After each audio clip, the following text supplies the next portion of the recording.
میں اس کی تعریف نہیں کر رہا, لیکن میں فرق آپ کو بتا رہا ہوں کہ D G I S P R کو یہ اسٹیٹمنٹ نہیں دینا چاہیے تھا. اسٹیٹمنٹ دینے سے پہلے انہیں دیکھنا چاہیے تھا کہ وہ خود کہاں کھڑے ہیں. سیاستدانوں کا اغوا کر کے زبردستی فیصلے اور ترامیم نہیں کروائی جاتی, بھارت میں پاکستان میں کروائی جاتی ہیں.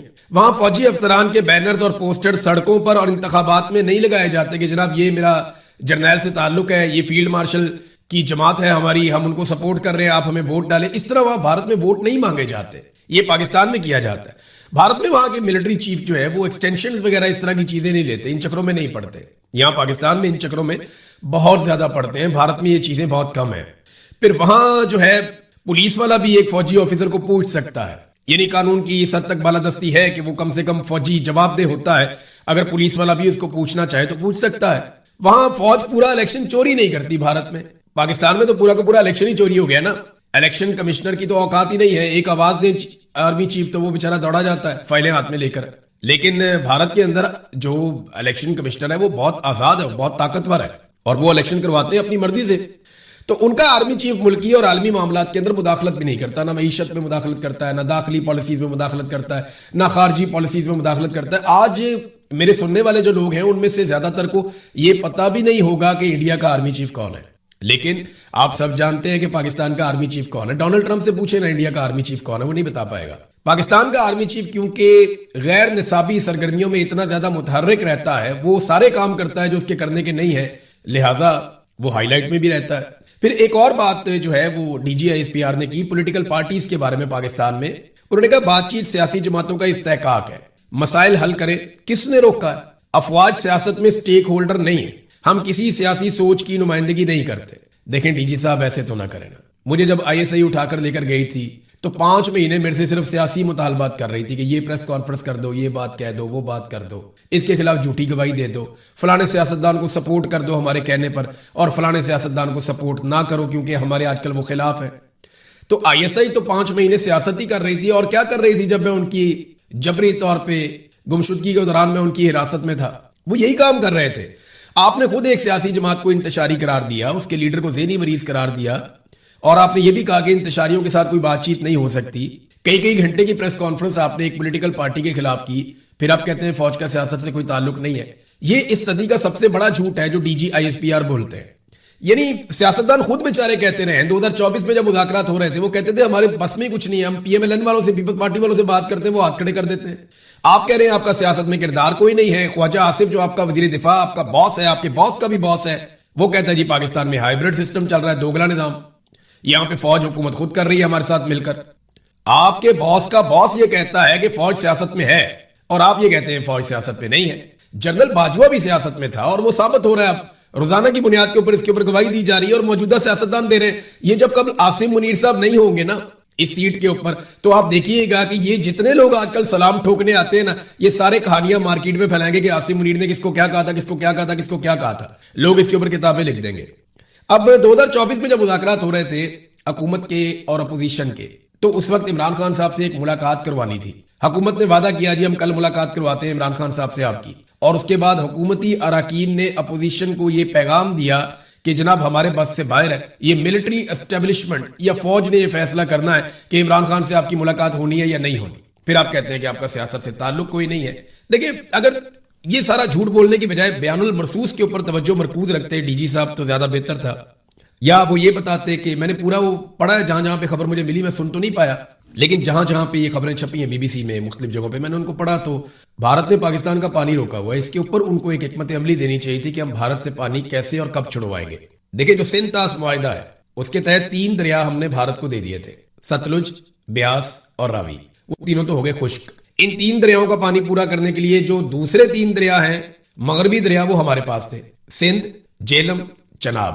اب بھارت ان دریاؤں کا پانی بھی روک رہا ہے, اور انہی دریاؤں سے ہم اپنے باقی دریاؤں کا پانی پورا کر رہے تھے جو 3 دریا ہم نے بھارت کو دیے تھے. یعنی 3 دریا ہم نے بھارت کو دے دیے 1960 میں, اور 3 دریا اپنے پاس رکھ لیے. اب جو 3 دریا ہمارے تھے بھارت ان کا پانی بھی روک رہا ہے. پہلے جو ہم نے ان کو دیے انہوں نے 50 سال اچھی طرح ان کے اوپر ڈیمز بنائے, اور اب جو ہمارے 3 دریا ہیں ان کی نظر ان کے اوپر ہے, اور وہ لگاتار اس کا پانی روک رہے ہیں. اس وقت انہوں نے پانی روکا ہوا ہے, اور اعلانیہ طور پہ روکا ہوا ہے, بتا کر روکا ہوا ہے. انہوں نے کہا کہ ہم روک رہے ہیں. پاکستان میں بار بار اس کے بارے میں خبر آ رہی ہے, اور یہ ایک دفاعی معاملہ ہے, یہ آبی جارحیت ہے, اس کو آپ کہتے ہیں کہ ایکٹ آف وار. لیکن اس کا آپ نے جواب کیا دیا؟ اس کے اوپر کوئی حکمت عملی ہونی چاہیے اور بتائی جانی چاہیے تھی.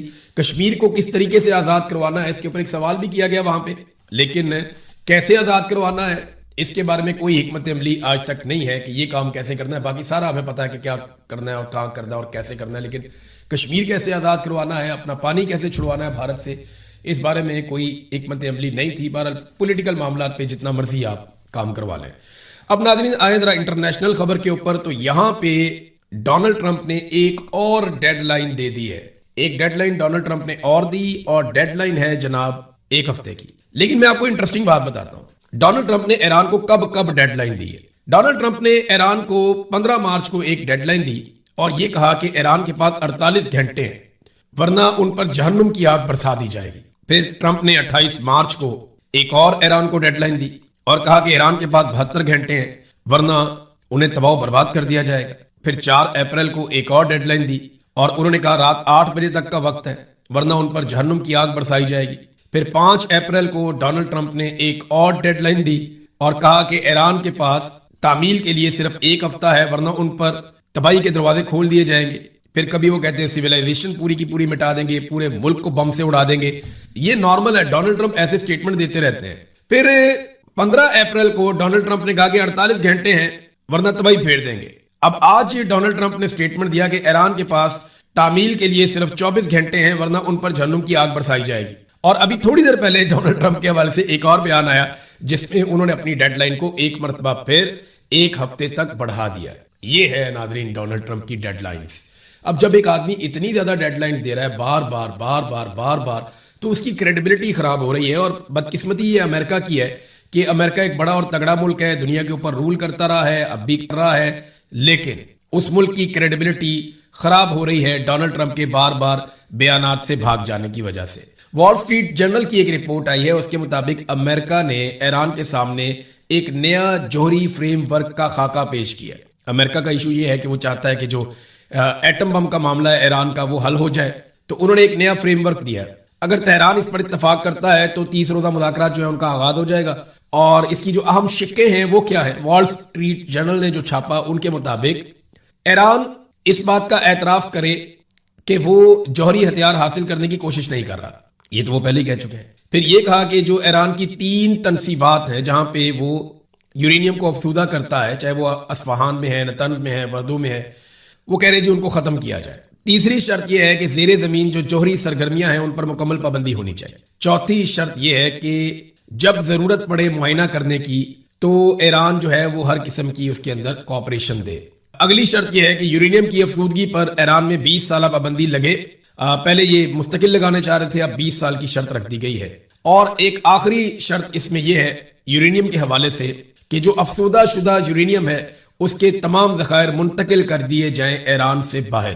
اب یہ شرائط امریکہ نے رکھی ہیں. آپ نے ہرمز کو دوبارہ کھولنا اور امریکی ناکہ بندی میں نرمی بھی اس کے اندر ایک چیز شامل ہے. اور ساتھ انہوں نے کہا جی پابندیوں کا ہم خاتمہ کریں گے ایران کی کارکردگی کی بنیاد کے اوپر کہ اگر ایران اچھا کام کرے گا تو پابندیاں ہم ختم کر دیں گے، ادروائز پھر ہم ختم نہیں کریں گے. اب عالمی سطح کے اوپر جتنے بھی ایکسپرٹس ہیں وہ سارے ایک ہی بات کر رہے ہیں اور بار یہی بات کر رہے ہیں. برطانیہ کے سابق نیوی چیف ہیں، انہوں نے بھی یہ بات کی ہے. جتنے ایکسپرٹ ہیں ان سب کا کہنا ہے کہ اگر دفاعی نقطہ نظر سے دیکھا جائے تو ایران بہت کم امکان ہے کہ آبنۂ ہرمز کو چھوڑ دے گا یا اس کا کنٹرول چھوڑ دے گا. یعنی ایران بے وقوف ہوگا اگر آبنۂ ہرمز کا کنٹرول چھوڑ دے گا. وجہ یہ ہے کہ اس کے ہاتھ میں ایک ایسی سونے کی چڑیا آ گئی ہے جس سے نہ صرف وہ اپنی معیشت کھڑی کر سکتا ہے بلکہ دفاعی نقطہ نظر سے اس کو اس کا بہت فائدہ ہے. اور یہ ایران کے لیے ایک طرح سے سیکیورٹی کی ضمانت بن گئی ہے. یہ ان کی ایک اسٹریٹجک ایک بہت بڑی کامیابی ہے. تو آبنۂ ہرمز کو کبھی نہیں چھوڑے گا، یہ اس کی قومی سلامتی کے ساتھ جڑ گئی ہے. جنگ شروع کرتے وقت کسی کو اس بات کا اندازہ نہیں تھا کہ ایران آبنۂ ہرمز سے قابو کر لے گا پورے نظام کو، لیکن ایران کو یہ موقع ملا اور امریکہ نے اسے یہ موقع دیا اور انہوں نے یہ قابو کر لیا. اب برطانیہ کی انٹیلیجنس آفیسر ہیں اور جیو پولیٹیکل ماہر ہیں ایلسٹر کروک، انہوں نے ایک سٹیٹمنٹ دیا. انہوں نے کہا جی ایران نے امریکہ کو اپنی شرائط پر نیا معاہدہ قبول کرنے کے لیے 30 دن کی مہلت دے دی ہے. یعنی ایک ڈیڈ لائن ایران نے بھی دی ہے ڈونلڈ ٹرمپ کو کہ آپ کے بعد 30 دن ہے، اب آرام سے فیصلہ کر لیں، ہماری شرائط فلاں فلاں ہے. اب یہ بہت تیزی سے پوری صورتحال بدل رہی ہے. ایران ڈونلڈ ٹرمپ سے مکمل طور پر ہتھیار ڈالنے کا مطالبہ کر رہا ہے. ایسی بات جسے ٹرمپ کا شعور جو ہے وہ سمجھنے سے ہی قاصر ہے. ٹرمپ کبھی بھی یہ نہیں کرے گا. ٹرمپ بھی ہتھیار نہیں ڈال سکتا، ایران بھی ہتھیار نہیں ڈال سکتا. یہاں کو بیچ کا راستہ ڈھونڈنا پڑے گا.